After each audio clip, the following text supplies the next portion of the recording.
Alright guys, Hayzink here, back with another Disgaea RPG video. I'm recording this straight after I've done the preview for the free-to-play event. I feel like it's a good time to talk about the free-to-play character, a good bit of heads up, so that you've got time to make sure that you can target this unit. This unit is fairly unique, it does things that we've not seen a character doing up to this point.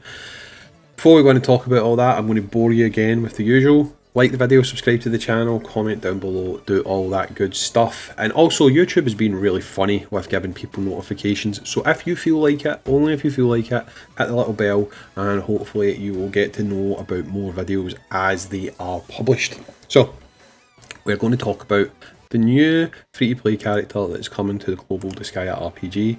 And it is Iyami. I think that's how you pronounce her name, Iyami, but if it's not, you always let me know I pronounce things wrong, so let me know in the comments down below. Now, I am actually a fan of this character design.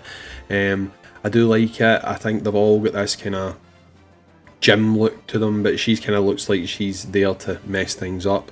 She's got a coat a bit like Jotaro's and JoJo, so as you guys should know by now, I'm a huge JoJo fan, and I like that sort of a jacket she's wearing.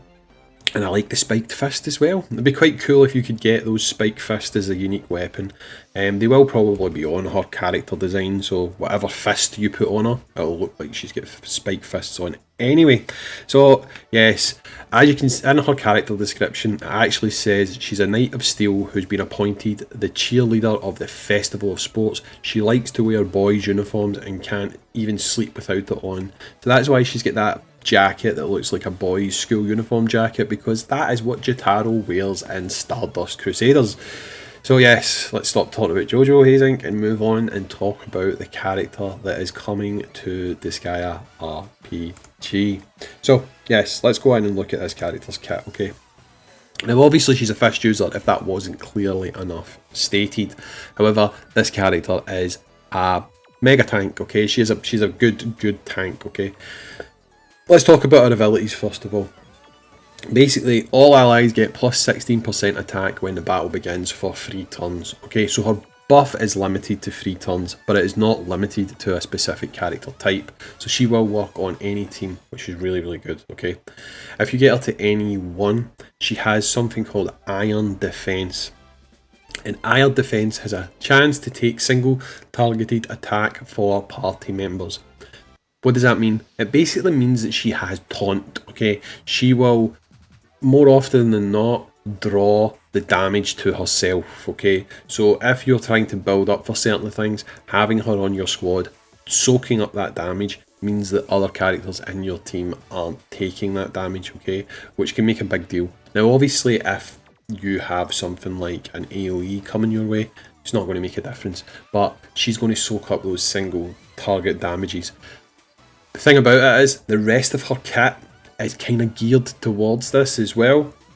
Now, if you look at her next one, which is called Knuckle Guard, she gives all allies defense plus 15%. So that's obviously including herself. She's going to give herself quite a boost to defense, okay? And that's at any 5.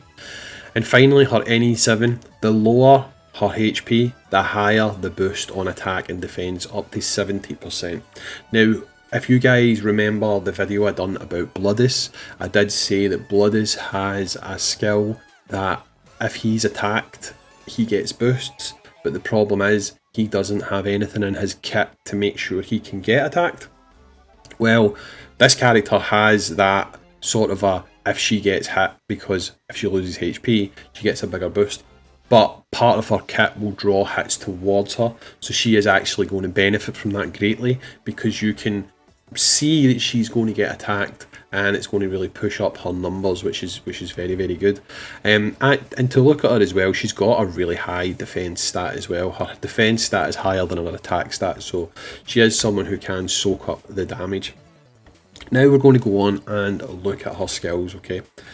Her skills: Victory Yell. Listen to that enthusiastic roar. She gives herself an ally a boost of 25 to 40%, okay, attack, which is good as well. Her next one is 3-3-7 cheering, so it's sort of like a cheerleaders type thing. The movement inspires everyone who sees it, which is herself. She boosts her defense up to 30% and she boosts her resistance up to 30%. So again, with the kit that she's got, that comes very vital, okay? Her next skill is called Iron Tug of War, which is an AoE, and again it's just called This Is My Tug of War. Her last one, NE3, she's got an S rank single damage skill, which as you guys probably know by now, S rank single damage skills are really useful. There'll be a big surprise once the rolling stops. So she's going to do big damage and she's going to give the enemy minus 12% defense, okay? Moving on, we will now talk about her magic spells. With regards to her magic spells, you'll notice that her magic spells really fit her kit, okay? Fitting her kit is something that's really good, and it can show you how she can be a tank and also a support unit on the squad, okay? So her magic spells are mainly focused around defense, which she has got. The first one is Shield, which increases the defense of the target for 3 turns by up to 35%. Next one is Magic Wall, does the same thing for resistance up to 35%. Speed, which increases the speed of the target for up to 35% for 3 turns. And then she's got Mega Shield, which increases the defense of the target for 3 turns up to 55%. And she has Great Magic Wall, which again does the same thing, but on the resistance side of things. So you can pretty much see really quickly, or at least I hope you can see really quickly, that she is a very, very good unit. She's a very, very good unit. She's going to be a defensive tank that will work well in your squads. You can also see that she's not geared to have to be on a fist team. I know a lot of people get hung up on this, oh I don't run fists, I don't run fist characters. You don't have to worry about it. She will slot into any kind of team that you want to slot her into, which can be useful for when you're trying to do certain things, because you know yourself, if you've got a character who is going to get attacked by someone who can maybe stun, who can maybe sleep, that type of thing, and you've got that RNG dice roll of, will this character attack the character, my DPS, and put them out of commission? Well, slide this character on your squad and there's a good chance that she's going to soak up those attacks, which will allow your character that you're aiming to dish out big damage with stay healthy, stay unaffected by debuffs or whatever. So she can simply just fall into a team, and she's not just sitting on that team doing nothing as well. Obviously you've seen with her abilities, she's giving a boost to attack, she's going to give a boost to defense, and obviously she's going to draw those attacks away from everyone else and soak them up by herself. I think she's a very, very good unit. If you follow on from not the last unit, I mean I wasn't crazy about the last free to play unit, but obviously if we go back to the Magical Cuties event, we had the Love Oracle. I'd say that if I had to do a tier list ranking the characters for me so far, I'd probably put Love Oracle at number 1. I'd maybe put someone like Ask a Crane Kick. The reason I put Ask a Crane Kick at number 2 is because I like to run spear characters and I think she slots in there. I'd probably fight out 3rd place for someone like Noelle and this character. I think I'd rank this character quite highly. I do like what she does. I think she's very useful. I think she's unique because she does have that taunt style ability.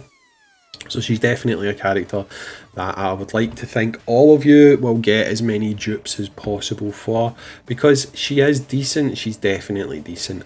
But yeah, all in, that's the review, or not the review, the kind of character breakdown for the new free-to-play unit that is coming soon to Disgaea RPG. I definitely think this one is worth making sure you pick up all 5 copies of the character. But let me know what you think in the comments down below. It is good to see a character that has something completely different in their kit. But let me know what you think in the comments down below, guys. As always, I've been Hayzink, and I appreciate you joining me for this video, and I'll catch you on the next one, dudes. See ya.